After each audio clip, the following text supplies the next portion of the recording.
Not every empire ate shit because of war. Some just face-planted so hard into their own stupidity. Imagine being so good at asking questions that an entire city votes to kill you. That's Socrates' story in a nutshell. But here's the plot twist that'll make your brain do a double take harder than walking in on your parents having sex. His downfall wasn't really about philosophy. It was politics. See, Socrates had this student, Alcibiades, who was basically the ancient world's equivalent of that friend who borrows your car and returns it with 3 flat tires, a pregnancy scare, and somehow owing money to the Russian mafia. This guy was switching sides in wars faster than a porn star switches positions, making Socrates' classroom look like a goddamn villain training academy. So this guy Socrates, right? We know jack shit about his family or childhood because this philosophical genius had the foresight of a goldfish when it came to leaving a paper trail. Our entire image of him comes from his students, which is like reconstructing your college years based solely on what your blackout drunk roommates remember. They only remember the time you tried to fuck a traffic cone and called it performance art. Here's the beautiful irony, though. This wasn't some basement-dwelling academic jerking off to scrolls in a library.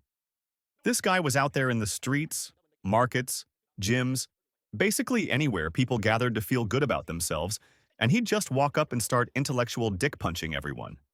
He'd roll up to politicians, generals, random citizens, and he'd tell them their entire belief system was basically as useful as a chocolate condom. Do me a favor, please. Get out of here. Get out of here, man. He operated on this principle that the unexamined life isn't worth living, which sounds deep and meaningful until you realize it's just a fancy way of saying, your opinions are dog shit, and I'm here with a shovel. Plato described him as this gadfly, stinging the city awake, which sounds noble as hell until you remember that nobody actually enjoys being stung by an insect, even a really smart one. He became Athens' most controversial celebrity, the ancient equivalent of that guy at parties who turns every conversation into a political debate until people start hiding in the bathroom when they see him coming. But here's the thing about public perception. It gives zero fucks about facts. It just sees a guy who's really good at making powerful people look like complete morons in front of their friends. What we actually know about his background is pretty minimal. His father was supposedly a stonemason, his mother a midwife, which is ironic because he saw himself as helping people give birth to ideas. Except instead of a family business, he chose to become this self-made intellectual terrorist, walking around barefoot in bargain bin clothes, perfecting his whole "I'm too enlightened for material possessions" vibes. That image was a ticking time bomb with a really short fuse, because when you spend your entire career showing people they don't know shit about anything, eventually those people form a support group, and that support group decides they've had enough of your philosophical bullshit.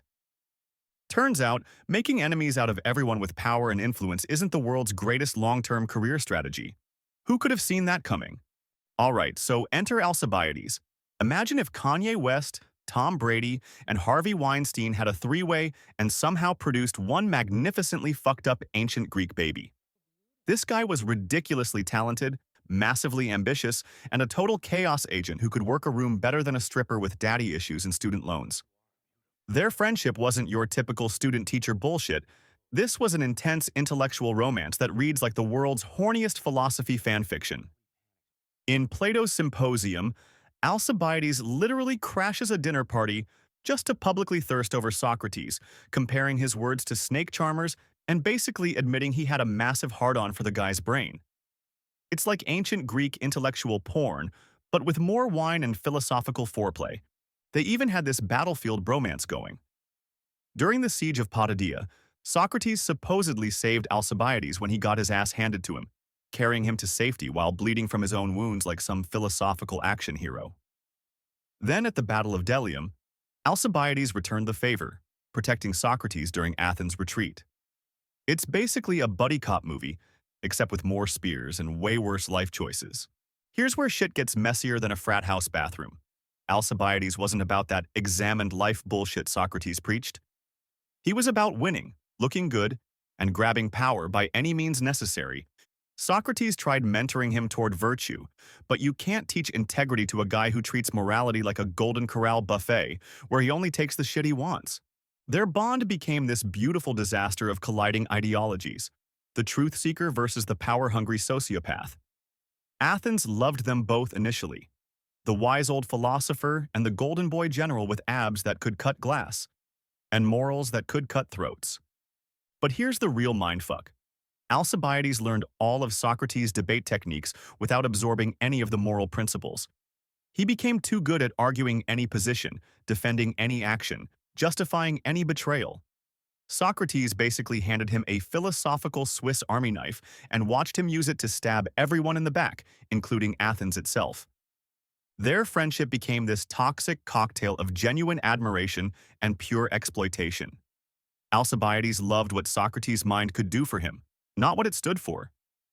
It was like giving a toddler a flamethrower and being surprised when the house burns down.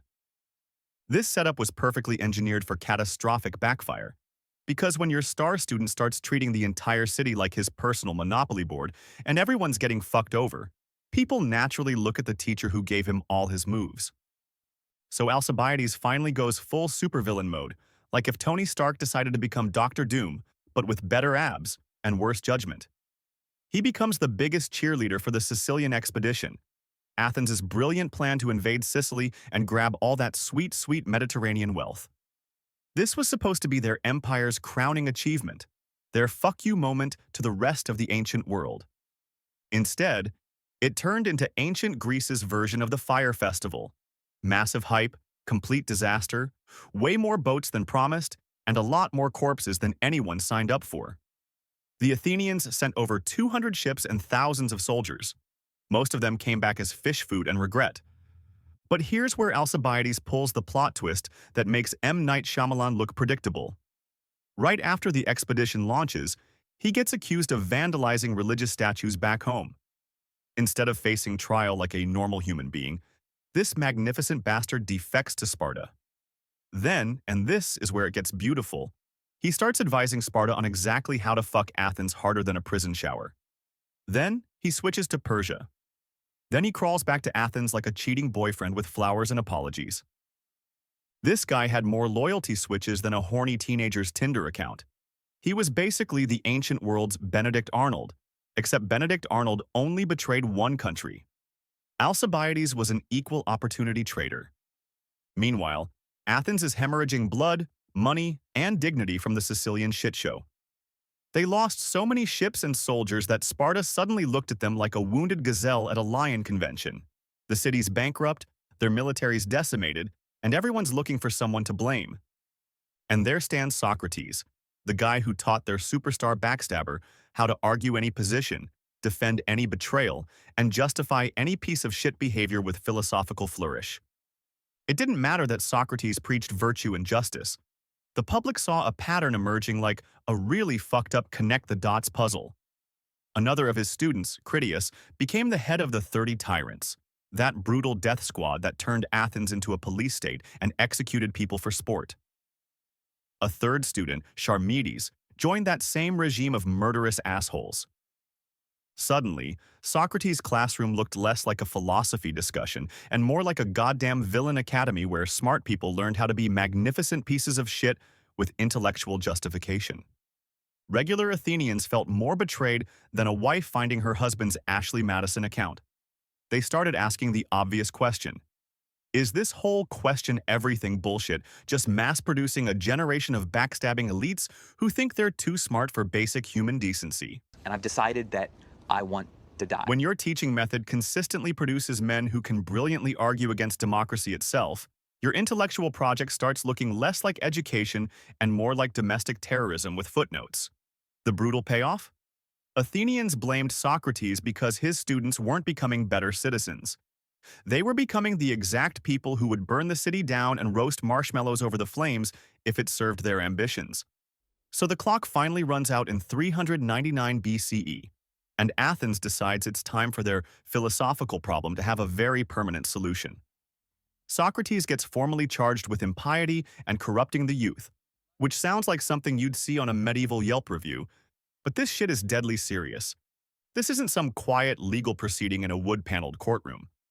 They pull together a jury of 501 Athenian citizens, basically turning the whole thing into ancient Greece's version of American Idol, except instead of voting for the next pop star, they're voting on whether to murder the annoying philosophy guy. The charges are vague as hell on paper. not worshiping the city's gods properly, and leading young people astray. But everyone in that courtroom knows what this is really about. It's about Alcibiades taking his Socratic training and using it to become history's most successful traitor. It's about Critias and the 30 tyrants using those same debate skills to justify butchering fellow Athenians like it was a weekend hobby. It's about a city that's collectively sick and tired of being intellectually blueballed by some barefoot asshole who turned their most promising young men into their most dangerous enemies. And Socrates, because he's apparently allergic to self-preservation, does not help his own case even a little bit. He doesn't beg for mercy, doesn't try to win sympathy, doesn't even pretend to give a fuck about staying alive. Instead, he argues.